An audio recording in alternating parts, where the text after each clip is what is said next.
अस्सलाम वालेकुम दोस्तों, कैसे हैं आप सब। आज मैं आपके लिए लेकर आई हूँ सर्दियों का बेहतरीन तोहफ़ा। जी हाँ, मैं कहवे की बात कर रही हूँ। इसके लिए हम 2 कप पानी ले लेंगे। अदरक का टुकड़ा जो आग पे जलाया था वो ऐड कर देंगे।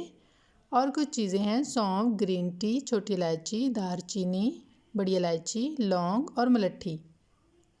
इन सब चीज़ों को पानी में ऐड करके ढककर पकने के लिए रख देंगे। बेहतरीन रिज़ल्ट के लिए हम इसको देर तक पकाएंगे।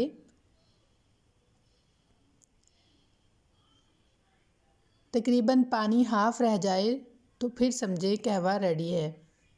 ये बहुत अच्छा कहवा है, बहुत मुफीद है, सेहत के लिए बहुत अच्छा है, बच्चों के लिए बहुत अच्छा है। ख़ास तौर पे सर्दियों में बच्चों को सर्दी लग जाती है तो उनको पिलाएं। और बड़ों के लिए भी बहुत अच्छा है, स्टमक ठीक हो जाता है इससे। आप ज़रूर इसको ट्राई करें और मुझे कमेंट सेक्शन में बताएं कि आपको ये फार्मूला कैसा लगा। ये देखें, ये कहवा हो गया रेडी। अब हम इसको कप में डालेंगे। मैंने इसमें कोई शुगर ऐड नहीं की। अब हम इसमें शहद ऐड करेंगे। आप चाहें तो शुगर भी ऐड कर सकते हैं।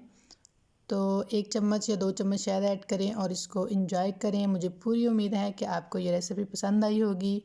उम्मीद है आप ज़रूर बनाएंगे और मुझे बताएंगे भी।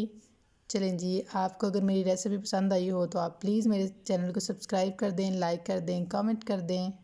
Thank you. अल्लाह हाफिज़।